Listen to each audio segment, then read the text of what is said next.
Pattern recognition is a higher level concept that anybody can get. Pattern recognition is kind of the thing besides experience that your coach has that he or she wishes you had, and so do you. It's the thing that allows coaches you've interacted with in the past that have been excellent. It's what allows them to get that rating. It's what allows coaches to kind of foresee the future events that are going to happen and say, go, stand right there, quick, ball's going to come right to you. And it does. And you look back and go, how the heck did they know that? They are recognizing patterns in the game. Patterns of movement, patterns of skills, patterns of tendencies. Pattern recognition is not talked about enough, and it is a huge, big deal. So let's talk about pattern recognition. Before I go any further, though, I hope I've built it up a bit. What I want to do is I want to tell you some stories to hopefully make it make more sense instead of explaining it to death. My first story is about a girl named Chelsea. Chelsea was a talented high school athlete that played in the league that I live near, and she ended up playing against my team one day, and I was a little bit late to the match. So I'm the coach. My assistant had taken over for me. I walk in, and the score does not look good. They're beating us. So my assistant coach goes, man, they're killing us. I mean, this is my volleyball court. This is the net. They say, they're just getting kills from everywhere. Just everywhere along the net. They're just killing us. We can't tell where they're going to attack next. So I watch for about 5 minutes, and I look over and I go, dude, it's the same child hitting every ball. Like, literally every ball was being set to the same kid, this girl named Chelsea. Now, I had happened to have worked with her before, so I knew her, but the thing was, it seemed like there was no pattern. There was unpredictable there. Again, he kills from the left, and kills in the middle, and kills on the right. And it seemed to the players and to the assistant like they were just amazing that everybody on the team could hit, when in fact, only one kid on the team could hit, and it was this girl, Chelsea. And so I said, let's block her and see if anybody else hurts us. So I yell out to the court. I go, hey, my middle blocker. Hey, my middle, go stand in front of Chelsea. Because they knew each other. And she goes, okay. And doesn't move. And I go, no, go stand in front of Chelsea right now. And she goes, okay. And she goes like this. So Chelsea in this particular rotation, I remember it like it was yesterday, is going to attack right side. So my middle moves from here to here. I said, no, go stand right in front of Chelsea. They're going to set her. I'm yelling. Everybody in the gym can hear me. I know Chelsea's mom, because again, I had worked with her before. She's up in the stands going, there it goes. There goes the game right there. Somebody figured it out. She had been watching her daughter be the best person on the team all year. And she also knew they were playing me, who has done a lot of volleyball. I'm not the coolest guy ever, but I can recognize patterns when I see them. And so I said, you will walk over her and you will stand in front of that. And she moves over, kind of terrified. I said, stand there. See that girl? That's Chelsea. You block her. So she stood there. Sure enough, they sent a ball over to Chelsea. We block her. So my middle blocker moves back to the middle. I go, no. Go stand in front of Chelsea. And so they sat away from Chelsea. Now you'd think that this was the end of my great plan, but the other players didn't matter. They were what I like to refer to as flying free balls.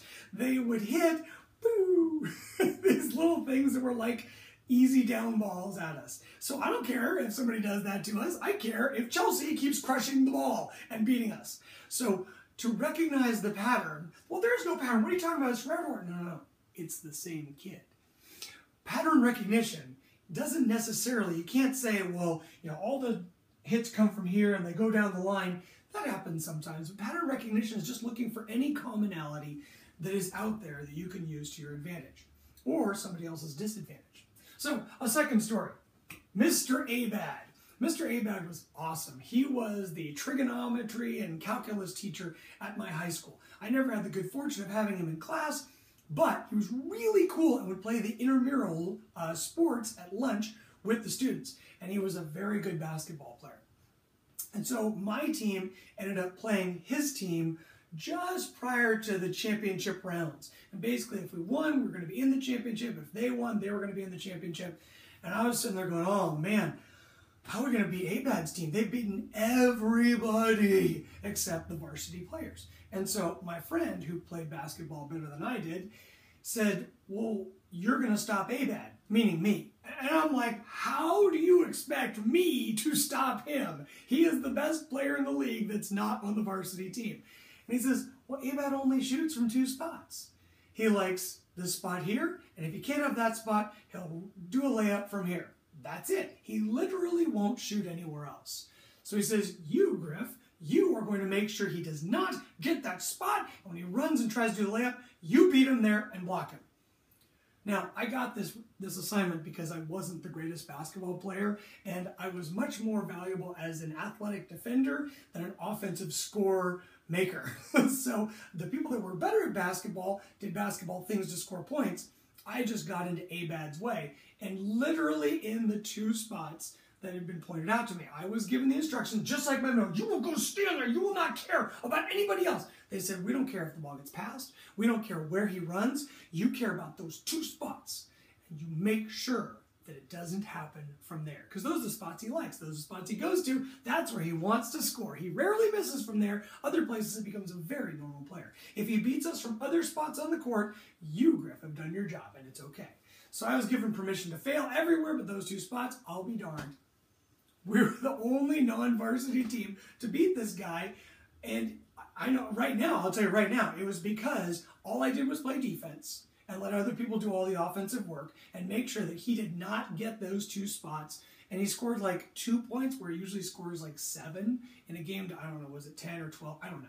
It doesn't matter. The point is, my friend recognized the pattern of how he was beating people and sent somebody over to stop it. So pattern recognition is incredibly important for defense. We've already had 2 stories where, you know, the offense is coming at you or somebody's beating you. So defensively speaking, what are some real world examples we could talk about that you could use? Okay, first of all, setter dumps. Oh my gosh, you kids, I was one too, but you're killing me. When the ball is not passed off the net, when the ball's passed close to the net and high to the top of the net, setters have to jump up. Well, a lot of setters can't even set from up there, so they have to dump. And it seems like it's hard for you to see that, some of you young athletes. When the ball gets high and tight to the net, that is a wonderful time for a setter to dump. Number 1, because you're really close to pushing the ball over. Number 2, because some of them aren't good enough to do anything else. And yet, some kids just can't seem to see the pattern. Like, oh, it's going high and tight. That's when setter dumps usually happen. Why don't we learn to look for the pattern, see it coming earlier in the future, and be able to effectively stop that setter by blocking her or him, or tell your friends to do that, and you'll be regarded as a genius. Also, under defense, when you're blocking, we're not talking about setter dumps anymore, just you blocking. Blocking's hard. Blocking, you can do everything right and still not block a ball. Blocking is so difficult. It's not impossible, but I could go on for at least an hour straight on blocking. My point is this: when you block and you don't get the block, when you come down, most kids go, oh, I failed, I didn't block the ball. That's not true. What happened was generally the ball went here or here. It went to your left or to your right. Well, if you block 2 or 3 balls on the same kid and every ball goes by to the left, I got an idea. Why don't you recognize that pattern? He or she wants to beat me on this side, and see if you block a ball. It would seem, when I say it, like it's so simple. Like, what kind of a doofus wouldn't do that? What kind of a doofus wouldn't see that and, like, move over? The answer is almost all young people.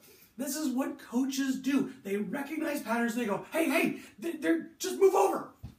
And then magically balls get blocked. And then the coach doesn't have the time to say, well, I recognize their pattern, so I moved you into it, and that's why we ended up winning, because you followed my directions, I recognized the pattern, and it all worked out. How about you learn to recognize the pattern so that you can make game time, speed of game decisions, and execute them on your own, leaving the coach to do higher level things.